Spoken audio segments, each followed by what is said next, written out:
नमस्कार प्रिय विद्यार्थियों, संस्कृत व्याकरण में आपका स्वागत है। संस्कृत में कैसे बात करेंगे, कैसे लिखेंगे, ये आज हम तुमको बता रहे हैं। लेकिन पहले इस बात को ज़रूर जान लें कि संस्कृत पढ़ने, बोलने, लिखने में सबसे पहले हमको व्याकरण आनी चाहिए। इसीलिए सबसे पहले मैं आपको व्याकरण का ज्ञान करा रहा हूँ। सब विषयों में, हर भाषाओं में व्याकरण अनिवार्य है। व्याकरण का ज्ञान नहीं है तो हम ना तो किसी भाषा को बोल सकते हैं, ना तो उसमें लिख सकते हैं। तो व्याकरण में सबसे पहले वर्णों की हमको पहचान करनी चाहिए, वर्णों का ज्ञान करना चाहिए। वर्ण क्या हैं, कैसे हैं।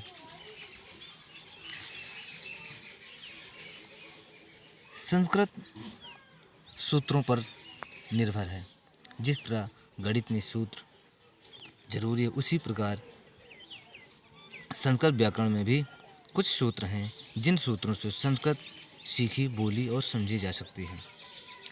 वो है महेश्वर सूत्र। कहा जाता है कि एक संस्कृत का लोप होने के बाद पाणिनि जी ने संस्कृत का ज्ञान प्राप्त करने के लिए महादेव की उपासना की थी। भगवान शिव पाणिनि की उपासना से प्रसन्न होकर अपना डमरू 14 बार बजाया, जिससे 14 बार बजाया, 14 बार बजने की ध्वनि जो निकली वही इन 14 सूत्रों में है, जिसे हम महेश्वर सूत्र कहते हैं। ये आयुण, ऋलिक, एऊंग, अयोच, हयोरट, लण, यमगणनम, झभज, घड़दस, जबगड़दस, खप छटत, चटतव, कपय, सत्सर, हल। इन सूत्रों से संस्कृत की पूरी वर्णमाला बंधी हुई है। संस्कृत व्याकरण में स्वर को अच कहा जाता है और व्यंजन को हल कहा जाता है। संस्कृत की वर्णमाला इस प्रकार है। संस्कृत की वर्णमाला इस प्रकार है। आ, अच, आ, ई, उ, री, री, ए, ऐ, ओ, औ। ये अच हो गया। हल को देखिए, का, खा, गा, घा, अंगा। इसी प्रकार पूरे का से हा तक है।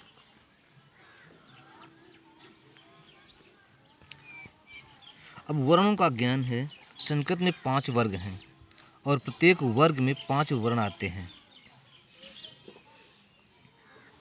वर्ग का नाम वर्ग के प्रारंभ वर्ण के नाम पर रखा गया है, जो कि इस प्रकार है। का, खा, गा, घा, अंगा। इसका प्रथम वर्ण है तो इसको का वर्ग बोला जाएगा। चा, छा, जा, झा, इया, तो इसको चा वर्ग। ये पहला वर्ण के नाम से वर्ग जाना जाएगा। तो ये कुल प्रत्येक वर्ग में 5 वर्ण होते हैं। प्रत्येक वर्ग में 5 वर्ण होते हैं। अब या, रा, ला, वो इसको अंतस्थ बोलते हैं। सस, सह को उष्म बोलते हैं।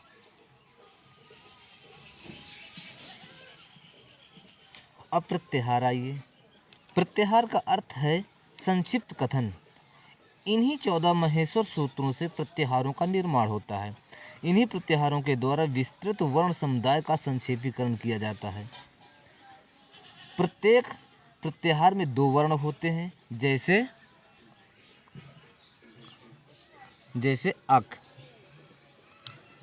और अच। अक, अच। संक्षेपीकरण है, शॉर्टकट में लिखा गया है, संक्षेप में लिखा गया है। अक प्रत्याहार में आ, ई, उ, री, ली ये 5 वर्ण होते हैं। अक प्रत्याहार में 5 वर्ण होते हैं।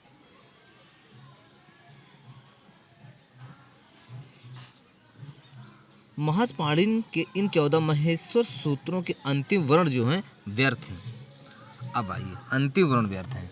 अब जैसे आ ई ऊड़ा, ये अड़ा है, ये व्यर्थ रहेगा। इसी प्रकार ये का है, ये व्यर्थ रहेगा।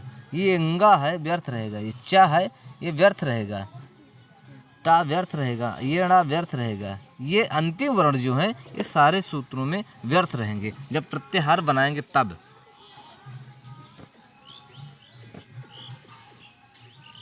बाकी शेष वर्ण प्रत्याहार के आदि में रखा जाता है, पहले रखा जाता है। इन्हीं 14 सूत्रों के अंत में जो वर्ण हैं उन्हें प्रत्याहार के अंत में रखा जाता है और अंतिम वर्ण की गणना प्रत्याहार के नाम प्रत्याहार में नहीं की जाती है। जैसे अच, अच प्रत्याहार में। अब जैसे अच प्रत्याहार है, ये अच प्रत्याहार है। अच प्रत्याहार में आ ई उ री ली ए ऐ ओ औ, ये इतने वर्ण हैं। अब इन्हीं महेश्वर सूत्रों के आधार पर बनने वाले जो प्रत्याहारों की कुल संख्या 42 है, जो कि इस प्रकार है।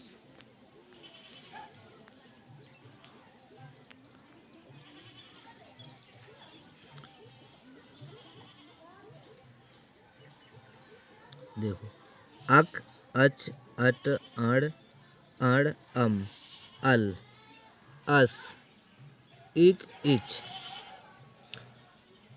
इण, उक, इंग, एच, ऐच, खे, खर, गम, चय, चर, छौ, जस, झय, झर, झल, झस, खस, बस, भस, मय,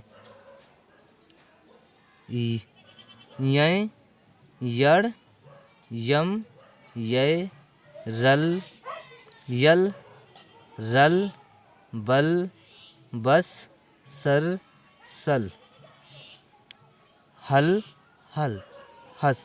ये 42 प्रत्याहार हैं।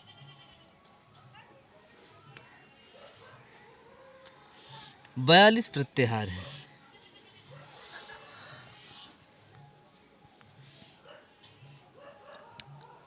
अब इनमें इन 42 प्रत्याहार के इनमें वर्ण कितने कितने हैं ये आपको निकालना बता रहा हूँ। जैसे अक, अक देखिए, अक में आ और का, आ अक, आ सूत्रों में जाकर देखिए आ और का, देखो आ और ये का, इनके बीच की जो वर्ण है उन्हीं को लिखना है। जैसे आ ई उ री ली, ये बराबर 5 वर्ण हो गए। इसी प्रकार अच में देखिए आ और चा के बीच की वर्ण है आ ई उ री ए ओ ऐ औ, ये 9 वर्ण हैं। इसी प्रकार इक में देखिए इक, ई उ री, ये है। इसी प्रकार 4 वर्ण इसमें है। तो इच में देखो ये इच है, ई उ री ए ओ ऐ औ, ये इसमें 8 वर्ण हैं।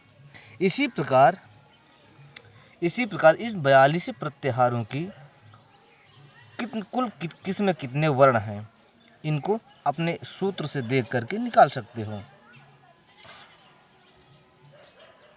अब वर्ण का उच्चारण स्थान, वर्ण का उच्चारण स्थान देखो।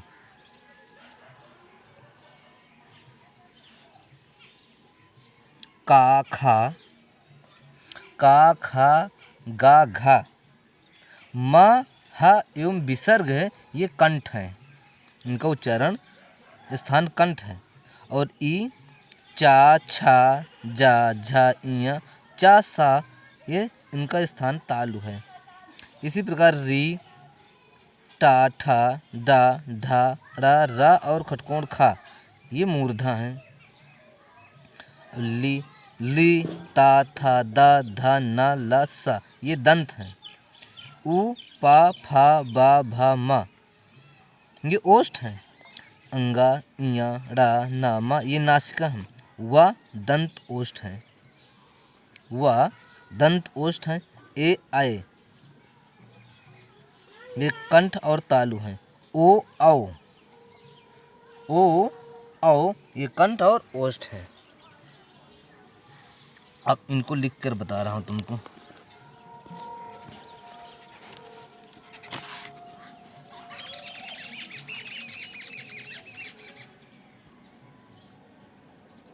लिख कर बता रहा हूं तुमको। नंबर 1 ताल।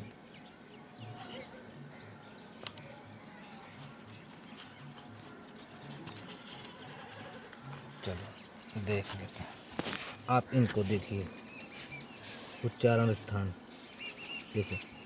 आ का खा गा घा मा हा एवं विसर्ग जो है इनका उच्चारण स्थान कंठ है। इसी प्रकार ई चा छा जा झा इया चा और सा ये तालु हैं। इसी प्रकार री टा ठा डा ढा ड़ा रा और खटकोण ख ये मूर्धा हैं। इसी पर री ता था दा धा ना ला और सा ये दंत हैं। इसी प्रकार उ पा फा बा भा मा ये ओष्ठ हैं। अंगा इया टा इया अड़ा ना मा ये नासिका हैं। वा दंत और ओष्ठ हैं।